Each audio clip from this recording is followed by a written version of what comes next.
Tawagin mo na lang ako sa pangalang Skyhaven Rui. At ngayon lang po ako nagkaroon ng time na magsulat. Although lagi kitang pinapakinggan sa YouTube at Spotify. Una kitang napakinggan, ang alam ko sa YouTube. Naghahanap ako noon ng mapapakinggan na horror stories. Kagaya nung dati namin pinapakinggan ng mga bata pa kami. At ayun nga, yung Hinig YouTube channel mo ang una kong nakita. Hindi ko po alam if maisasama mo itong experiences ko either sa YouTube or dito sa Spotify. Pero sana mapasama. Marami po akong karanasan na gusto kong ikwento. Para naman hindi lang sa Wattpad nakalagay since ang tagal ko na ding hindi nagsusulat doon. Anyways, umpisahan ko na. Sorry sa long intro. Itong first story na gusto kong i-share ay tungkol sa lolo ko na namatay ng taong 1999. Kung tama ang pagkakatanda ko, nasa grade 6 ako noon at malapit ng graduate. Iikot po ang istorya sa asawa ni Ate Eileen na anak ng asawa ng uncle ko sa unang asawa nito. Naikwento lang po nila ito sa amin nung minsang magkakwentuhan ng katatakutan at matagal nang nailibing noon si tatay. Nanay at tatay po ang tawag ko sa mga abuelo at abuela ko since sa kanila po ako lumaki. Tawagin na lang po nating Yayong ang asawa ni Eileen. Si Yayong po ay nagtatrabaho sa malayo at hindi na naabutang buhay pa ang lolo ko bago sila naging mag-asawa ni Eileen. Hindi po niya alam ang itsura at pangalan nito. Hindi rin po siya nakadalaw maski sa burol sa kadahilan ng napakalayo ng pinagtatrabahuhan niya dito sa Rizal kung saan kami nakatira. Nakatira po kami sa squatters area at noong mga panahon na ito ay halos kakaunti pa lamang ang may kuryente sa mga kapitbahay namin. Puro mga gasera o yung mga Petromax lang yung usong ilaw ng mga tao noon. Isa po kami sa mga nakagasera pa rin ng mga panahong ito. Ang daan po papunta sa bahay namin ay madilim. Tapos may madadaanan ka ring malaking puno ng mangga na kung hindi ka yuyuko ay paniguradong buko lang aabutin mo. Mahirap din po siyang iwasan dahil napapagitnaan po siya ng dalawang bahay at sadyang napakakipot ng daan papasok. Hindi ko na po matandaan kung nakapag 40 days na po ba si tatay nito nung magsimulang mag-uwian si Yayong sa Rizal. Karaniwang uwi daw po niya madaling araw. Pinakamaaga na yung 12:00 ng hating gabi. Minsan umuwi daw siya ng 2:00 ng umaga. At syempre, tahimik at madilim na po sa daan na pauwi sa may bandang sa amin. Doon po siya tumutuloy sa bahay ng kapatid niya. Nakatabing bahay lang rin po namin. Hindi pa sila nagsasama nito ni Eileen at parang magnobyo pa lang yata sila nun. Kapag uuwi siya, ay may dala naman daw po siyang maliit na flashlight. Kaya kahit paano naiilawan niya yung daan niya. Oo nga pala, Boss Kira. Kapag tumayo ka malapit sa puno ng mangga, ay matatanaw mo na agad ang pinto ng bahay namin. Dahil isang diretso na lang po yung daan na yon at yung bahay namin agad ang pinaka-dead end. At ayun na nga po. Nang makarating na siya sa makipot na daan papasok sa amin, ay may natanaw daw po siyang matangkad na lalaki na nakasuot ng sombrero, barong na polka dots at itim na slacks na pants. Hindi naman daw siya nag-isip ng kung ano-ano dahil inisip niya na tao lang rin yon na marahil bumibisita at kumakatok lang daw sa pinto namin. Tumuloy na daw siya sa paglalakad papasok sa banda sa amin at naglakad na papunta sa bahay ng kapatid niya. Habang kumakatok daw siya sa pinto, nililingon daw niya yung lalaki, yung nakatayo daw sa harap ng pintuan namin. Sinusubukan daw niyang aninagan yung mukha neto. Kaso hindi niya makita kasi nga madilim. Napansin niya daw na parang hindi daw ito kumikilos.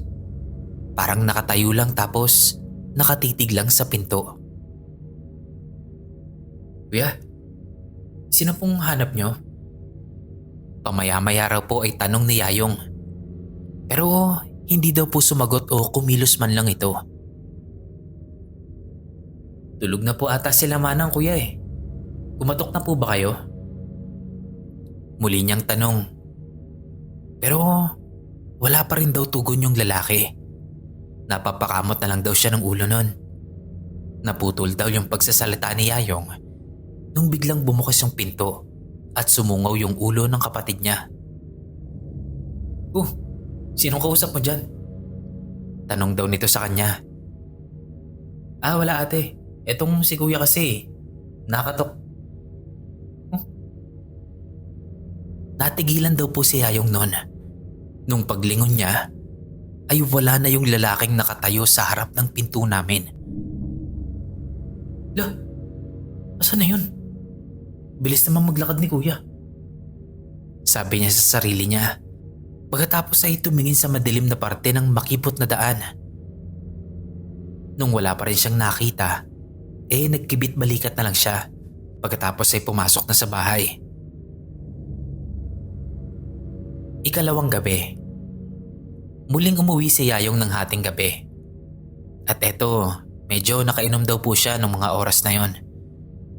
Pagtapat daw po niya sa makipot na daan kung nasaan po yung puno ng mangga, agad niya daw pong nakitang muli yung parehong lalaki na nakatayo sa tapat ng pinto namin. Bahagya niya pang sinipat-sipat kasi natatakpan daw po ng katawan ng puno yung lalaki. Tulad daw po ng unang gabi niya itong nakita, nakasuot pa rin ito ng barong na polka dots at nakasombrero. Bahagyang nakayuko. At habang naglalakad daw po siya papalapit, ay tinitignan niya kung anong ginagawa nito. Alam daw po niya noon na natutulog na kami dahil madilim na yung loob ng bahay namin. Bukod pa sa 10 oras na ng gabi noon. Nandito na naman si kuya. Bakit kaya tuwing alanganing oras to nandito? Tsaka bakit hindi man lang tumatawag ng tao po para kahit paano magising yung tao sa loob? Takang tanong daw niya sa isip niya. At sa totoo lang, nagsisimula na siyang mawirduhan sa lalaki. Pero dahil medyo hilo-hilo pa siya dahil sa kalasingan, mas nangibabaw ang kagustuhan niyang matulog na lang. At muli siyang dumiretso sa pagkatok sa pinto ng bahay ng kapatid niya. Pagkatapos nun, marahan niyang nilingon yung lalaki sa likuran niya. Nong, katok po kayo para magising sila Manang. Dapat po kasi maaga kayong pumupunta para maabutan niyo silang gising. Pagkausap niya daw dito. Pero kagaya noong nakaraang gabi, ay wala siyang nakuhang sagot mula sa lalaki. Kaya napapalatak na lang siya. Saka napapailing na lang na iwinasiwas ang palad sa hangin. Na tila ba sinasabi sa lalaki na, bahala ka nga. At sa kanya ibinaling ang tingin sa harap at tinintay na lang na bumukas ang pinto.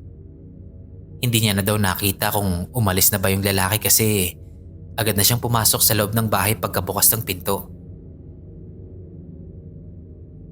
Sa ikatlong gabi na muli siyang umuwi ng madaling araw, ay agad niyang hinanap ng tingin ang lalaki kung muli ba itong naroon sa tapat ng pinto namin. At hindi nga raw po siya nabigo dahil hayon at nakatayo na naman ito at bahagya pa ring nakayuko. Suot ang parehong damit at sombrero sa dalawang magkasunod na gabi niya itong nakita. Sa pagkakataong yun, ay nagpasya na daw po si Yayong na kausapin yung misteryosong lalaki. Kasi nga, 3 gabi na niyang nakikita ito. Kaya gusto niya na talagang malaman kung ano bang kailangan nito sa amin. Ang weird daw po kasi talaga na halos sabay silang dumarating sa iisang lugar at pareho pa ng oras. Isa pa, gusto niya rin kasing tulungan ito na kumatok kung sakali mang nahihiya ito na manggising ng tao sa loob. Marahan siyang pumasok sa makipot na daan na yon. Nung makalapit ay saka siya tumigil sa likuran ng lalaki. Nong, tawag niya dito. Kanina pa ho ba kayo dyan? Tanong niya pa raw na hindi na naman ito tinugunan. Bahagya niyang sinilip-silip yung muka para makilala niya kung sino ba ito. Nakatago kasi ang mukha nito sa suot niyang sombrero na napagtanto niya na kulay asul at may disenyo ng logo ni Batman. Bahagya daw siyang humakbang papalapit dito habang nagsasalita. Kaya napagtanto niya na napakatangkad pala nito. Dahil yung mukha niya kalibel lang ng balikat nito. Manong, tulog na ho ata sila manang dyan Sino ho bang hanap ninyo? Tanong niya ulit at muli walang tugon. Sa hindi malamang dahilan, nakaramdam siya ng kakaibang lamig nang umihip ang panggabing hangin. At habang pinipilit niyang aninagin ang mukha nito sa kadiliman, sa ilalim ng sombrero ay unti-unting nagtaasan ang mga balahibo niya. Parang nangangapal ang batok niya at yung buhok niya ay parang hinahatak mula sa anit niya dahil sa kilabot na gumapang sa katawan niya. Bakit ganun?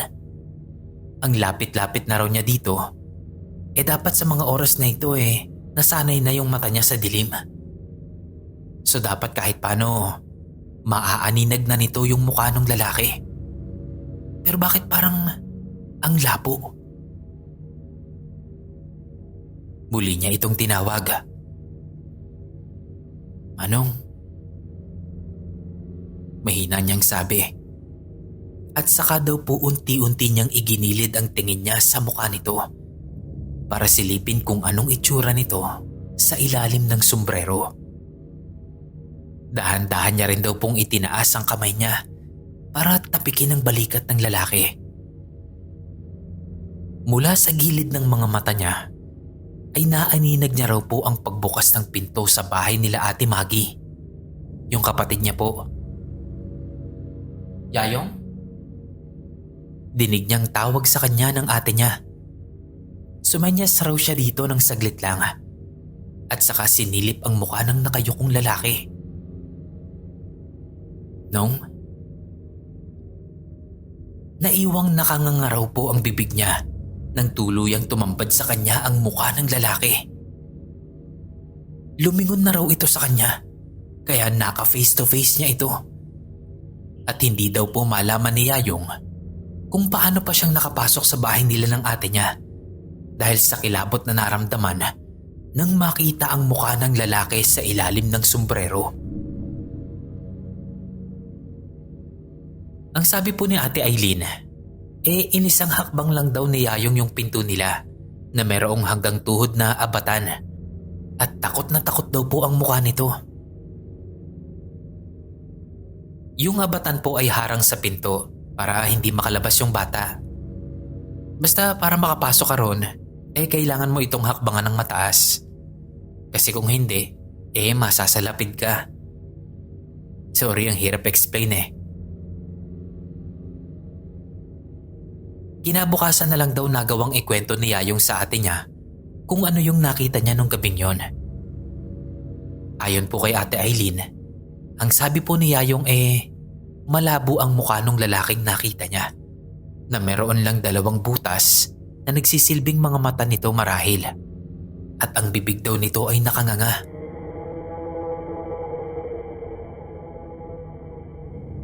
Nakalingon daw ito sa kanya at tila may sinasabi. Pero ang sabi naman po ng ate niya na si Ate Maggie, wala naman daw pong tao sa harap ng pinto namin noong gabing yon. Si Yayong lang daw pong mag-isa ang nakatayo sa harap ng pinto namin. Kaya nga daw nagtataka siya sa ginawa ng kapatid niya na parang ang may sinisilip. Nakumpirma naming si tatay yon dahil na rin sa pagkakadescribe niya sa suot nito. Yung barong na polka dots at pants na black po kasi, yung ipinasuot ni nanay sa tatay nung ibinurol ito. At ang sombrerong may logo ni Batman naman po, ang paboritong sinusuot ni tatay noon tuwing maglalako ng gulay sa gabi.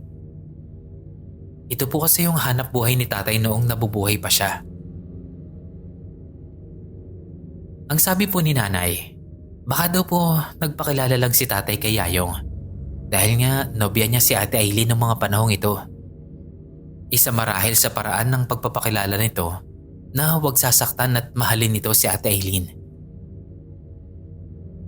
Minabuti daw po nila Ate Aileen na samahan si Yayong sa sementeryo at ipakilala si Yayong kay tatay para hindi na daw po siya ulit dalawin nito. At ayon naman po kay Yayong, yun na daw po yung huling pagpapakita ni tatay sa kanya. Hanggang dito na lang po muna, Boss Kira. Isusunod ko pong ikukwento ang pagpaparamdam ni tatay sa 3 anak niya nung mamatay ito at iburol. Kapag po napakinggan ko na po ito sa YouTube or sa Spotify.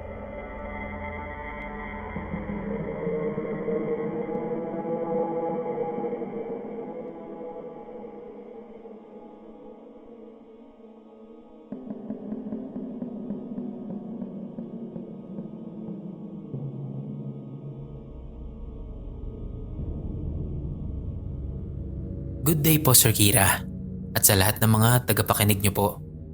Sana mabasa niyo po itong email ko.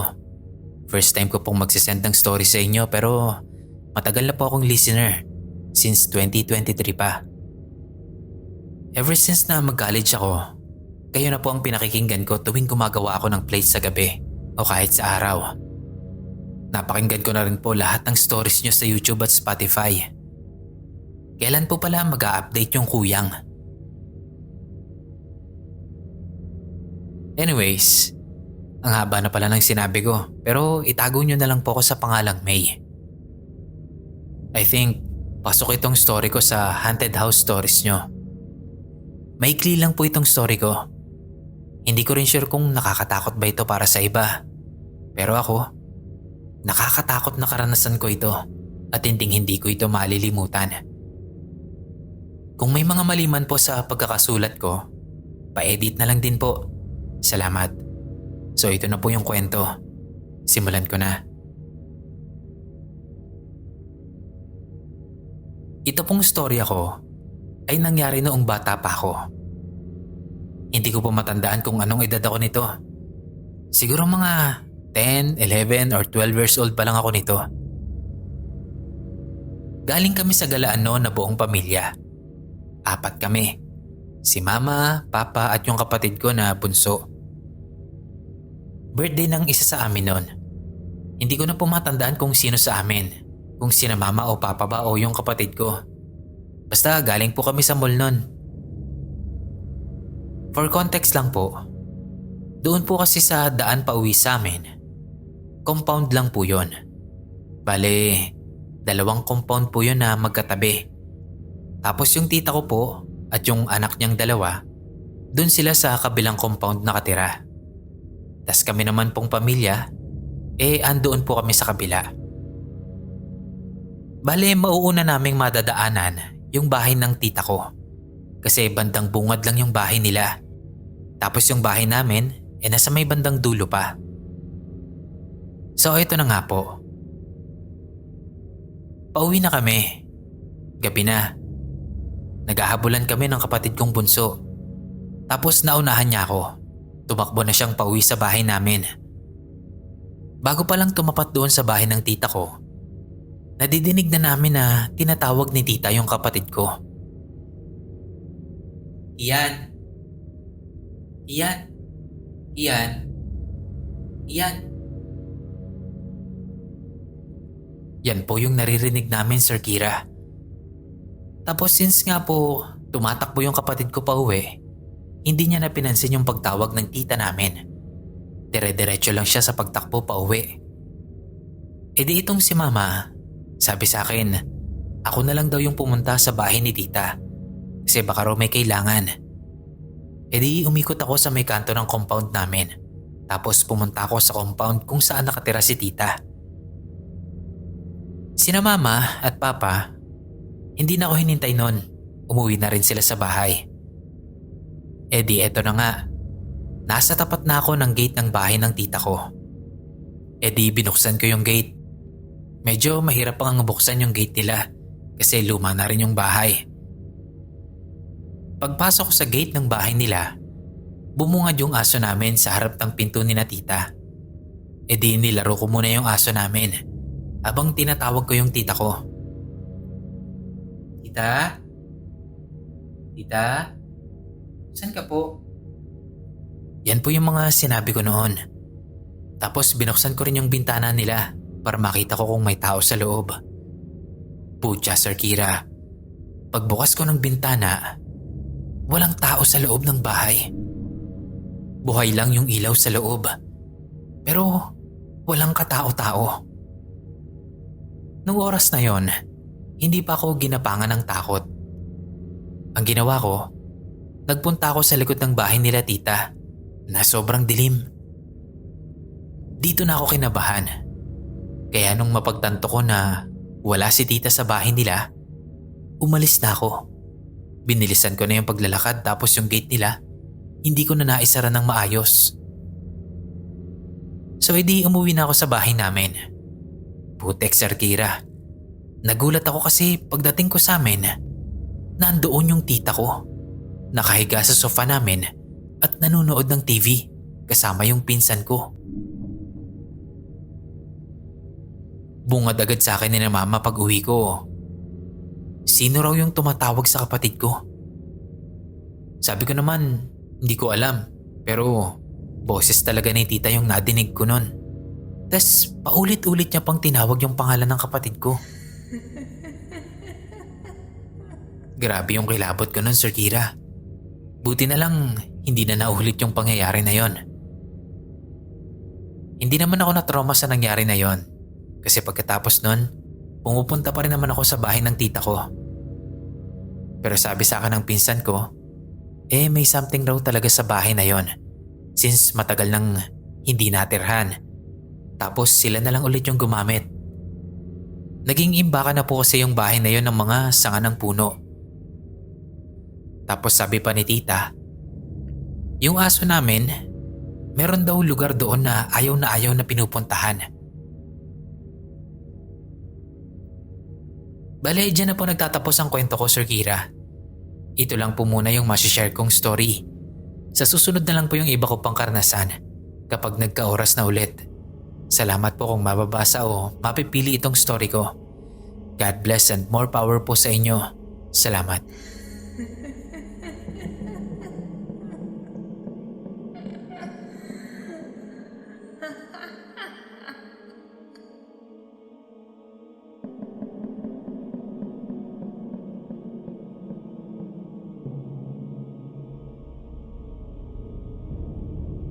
Magandang araw po, Boss Kira. Itago niyo na lang po ako sa pangalang Ria. Di ko po tunay na pangalan. Avid listener niyo po ako ng family ko. Palagi po kaming nakikinig sa inyo bago matulog. Gusto ko lang pong i-share ang creepy experience ko na nangyari 2 years ago.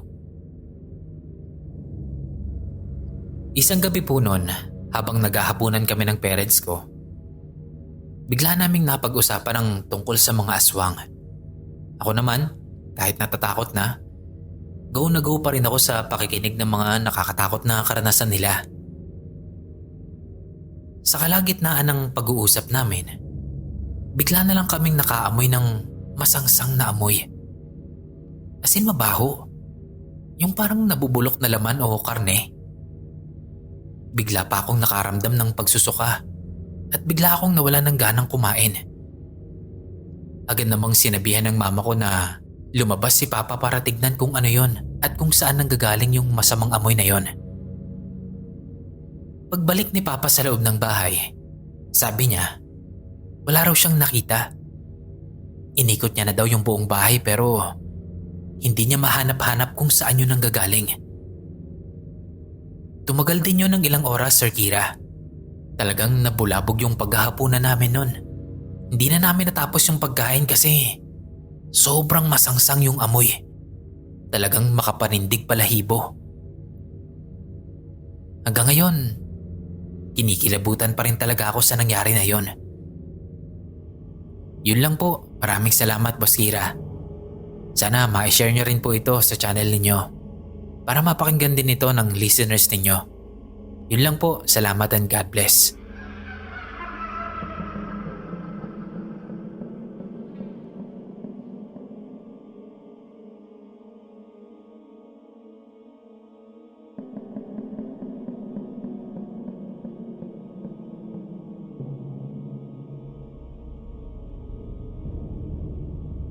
Hello Sir Kira. Very short lang po itong story ko. Pero sana maisama. Hindi din po pala ako magaling magkwento. Kaya kung maguguluhan po kayo, tanungin niyo na lang po ako. Tawagin niyo na lang po akong Zia. Isa po akong alipin ng salapi tuwing gabi. Kaya gising po ako hanggang 4 a.m. Nakasanayan na lang na pagtungtong ng alas 4, antok na ako. At automatic, nakakatulog agad ako. Anyway, yung story ko po ay nangyari kagabi lang. Isinulat ko po agad para hindi ko na makalimutan. Usually, kahit 4 a.m. na ako natutulog, maaga pa din akong nagigising. Mga 7, minsan 8 a.m., mga ganyan, para magpakain ng mga alaga kong pusa at manok. Pagdating ng hapon, mga alas 3, alas 4, o minsan, basta makapagpahinga lang ng tanghalian namin, natutulog ako ulit para hindi ako antukin sa trabaho ko sa gabi. Gigisingin naman ako ng kapatid ko para sa dinner. Pero minsan, ako naman ang hindi magising-gising agad dahil sa antok. So ayun na nga. Kagabi, naramdaman ko na naman na ginising ako ng kapatid para kumain ng hapunan. Pero dahil antok pa ako, hindi ako bumangon agad. Alas 9 na nung bumangon ako. Sakto lang para kumain at maligo bago mag-start ang work ko ng 10 p.m. Wala nang tao sa sala, kaya dumiretso muna ako sa tindahan ng nanay ko para silipin sila. Para lang din malaman nila na malapit nang mag-start ang work ko. Basta kasi nakita na nila ako, alam na nila yon. So pagkatapos ko din kumuha ng inumin sa tindahan, pumasok na ako ulit at dumiretso sa kusina. Kumuha lang ako ng plato at kutsara, tapos lumabas na ako sa dining. So fast forward. After kong kumain at maligo, nagantay na lang ako ng oras at nag-start na din sa work ko. Tuloy-tuloy lang ako sa ginagawa ko. Hanggat may nasisimot akong idea sa utak ko, ginagawa ko na agad para hindi ko malimot. Sa sobrang dami ng ideas ko kagabi, hindi ko na namalayan ng oras. Narinig ko na nagbukas-sara ang pinto ng kwarto ng parents ko. Magkatabing kwarto lang kasi kami at magkatabing pinto lang din. Kaya kada may maglalabas-pasok sa kwarto nila ng gabi, alam ko na nagsara na sila ng tindahan at matutulog na sila. Saktong nakaramdam ako ng uhaw nun. Kinuha ko yung tumbler ko para uminom. Pero wala na palang laman, kaya kinailangan kong lumabas. Paglabas ko, madilim na sa sala at sa dining area namin. Pero may liwanag pa sa terrace. Paglabas ko doon, andun pa sila mama at papa. Nagpapalamig daw sila kasi sobrang init nga naman ng panahon. Sumaglit lang ako ng kwentuhan sa kanila. Tapos kumuha na ako ng tubig sa tindahan bago pumasok ulit. Tapos naalala ko nga noon, yung nadinig ko na nagbukas-sara ang pinto nila sa kwarto. Binaba ko lang muna saglit yung tumbler ko sa table ko at saka lumabas. Tinanong ko sila kung pumasok na ba sila sa kwarto nila kanina. Ang sagot nila, hindi pa daw. Dahil kakasara pa lang nila ng tindahan. So nagtaka naman ako. Tapos pumasok na ulit ako sa kwarto. Tinanggal ko na sa isip ko yung tungkol doon sa nagbukas-sara na pinto. Kasi ayoko sanang takutin ang sarili ko. Lalo pa, napakadami ko pang kailangang tapusin. Kaya nag-focus na ulit ako sa work after kong uminom ng tubig. Hindi ko alam kung gaano katagal ng oras ang lumipas. Pero nadinig ko ulit na nagbukas sara yung pinto nila mama. Sa isip ko, baka sila mama na nga yun. Kaya binuksan ko yung pinto ko para makapag-good night pa sa kanila. Pero nawindang ako kasi nakita kong papasok pa lang sila mama ng sala. At nun ngang makita nilang bukas ang pinto nila, tinanong nila ako kung pumasok daw ba ako doon. Sumagot lang ako ng hindi. Tapos tinanong ko sila kung matutulog na ba sila. At umuo naman sila. Nag-good night na lang din ako. Pagkasara ko ng pinto ko, nag-focus na lang ulit ako sa ginagawa ko. Tuloy-tuloy na yon hanggang sa magmadaling araw na. Bandang 2:00, nadinig ko na nagbukas ulit ang pinto nila mama. Nagbukas ulit agad ako ng pinto ko. Kasi mga ganong oras talaga, nagigising sila mama para mag-CR. Tapos lalabas ako para sumabay. Kasi natatakot nga ako dahil patay ang ilaw ng kabahayan kapag gabi na. Pero pagbukas ko ng pinto, madilim na sala at malamig na hangin lang ang bumungad sa akin. Tapos kasabay nun, nagsara ang pinto nila mama. Nagsara na lang ulit ako ng pinto ko. Sinave ko na yung ginagawa ko at nagpatay ng laptop. Umakyat na ako sa higaan ko at nagtalokbong ng kumot kahit hindi naman talaga malamig. Sir Kira, hindi ako nag-overthink lang kasi madami-dami na rin talaga ang paramdam dito sa bahay namin. Pero never pa akong nagkaroon ng sarili kong experience talaga, kundi yung parents at kapatid ko lang. Kung sakali, iyon ang pinakauna. Nakakatakot pala talaga. Pero nakaka-curious din. Hanggang dito na lang po. Sana hindi magulo yung pagkakasulat ko. Salamat.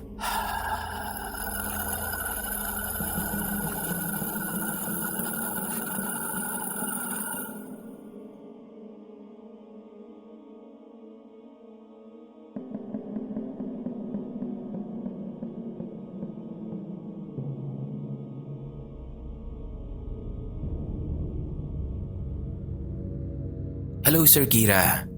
Matagal na po akong nakikinig sa inyo. Gusto ko lang sanang marinig ng mga tagapakinig nyo ito. Tago nyo na lang po ako sa pangalang Wendell. May ilan po akong gustong i-share na kwento sa inyo. Pero ito na po munang kwento na nangyari sa compound namin nung buntis yung asawa ng kuya ko o yung bilas ko.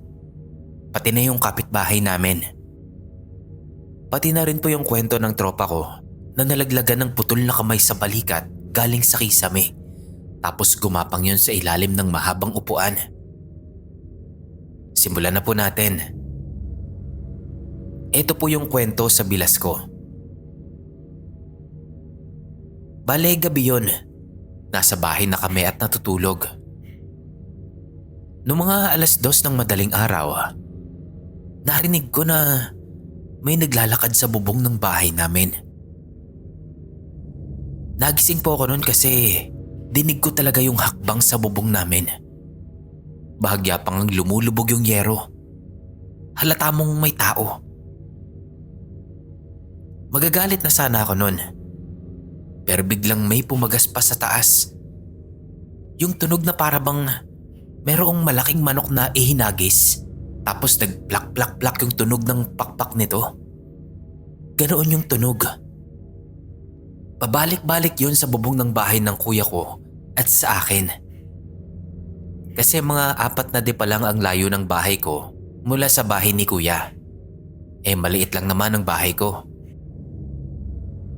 Yung mga dahon ng puno, hinahangin na parabang may dumadapong malaking ibon.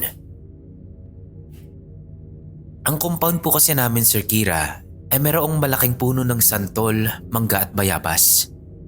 Malapit yon sa mga bahay namin. Nagtitindigan na yung mga balahibo ko nun at parang lumalaki yung ulo ko. Inisip ko na nga lang nun na ako si Wolverine para lang tumapang ako. Pero di talaga umubra.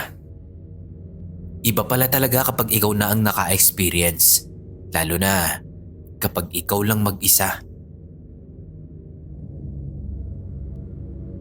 Sabi ng bilas ko kinabukasan, hindi niya daw alam kung panaginip ba o totoo yung nangyari sa kanya.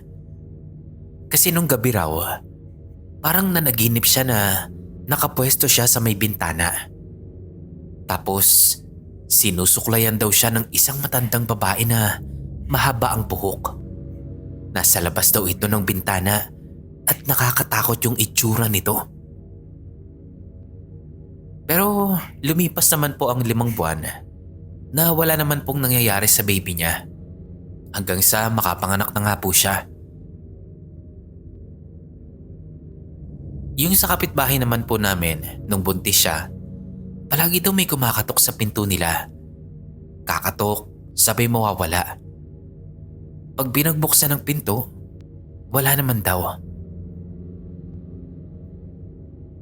Nung buntis itong kapitbahay namin na si Ate Maricel, meron daw silang narinig na nakakatakot sa labas ng pinto nila.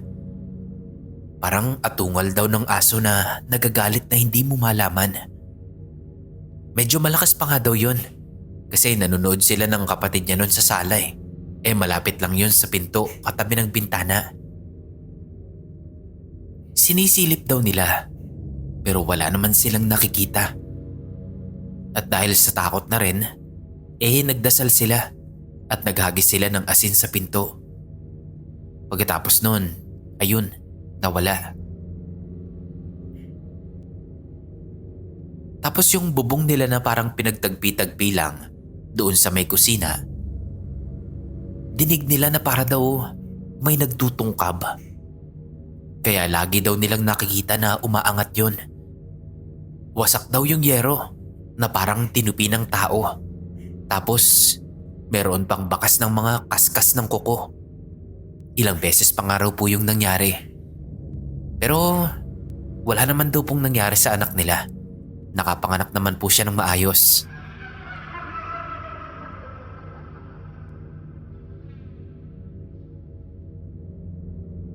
Heto naman po yung isa ko pang kwento. May kilala kaming babae na balikbayan. Nag-Japan. Itago na lang natin sa pangalang Michiki. So nag-aya sila ng inuman. 7 sila ng mga tropa ko, kasama na siya. Kasi siya yung nagpainom nun.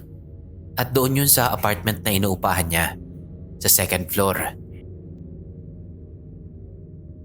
Habang nagiinom sila, bigla na lang daw siyang natulala. Tapos umiyak. Itinuturo niya sa mga kainuman niya yung malaking cabinet na kahoy na merong malaking salamin. Sabi niya, meron daw malaking lalaki roon na mukhang halimaw. At nakatingin daw ito sa kanya at tinatawag pa siya nito.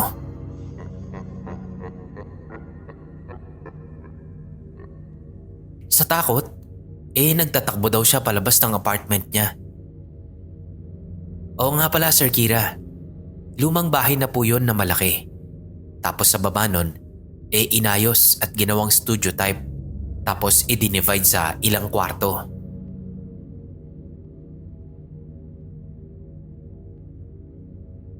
Heto naman po yung isa pang nangyari sa tropa ko.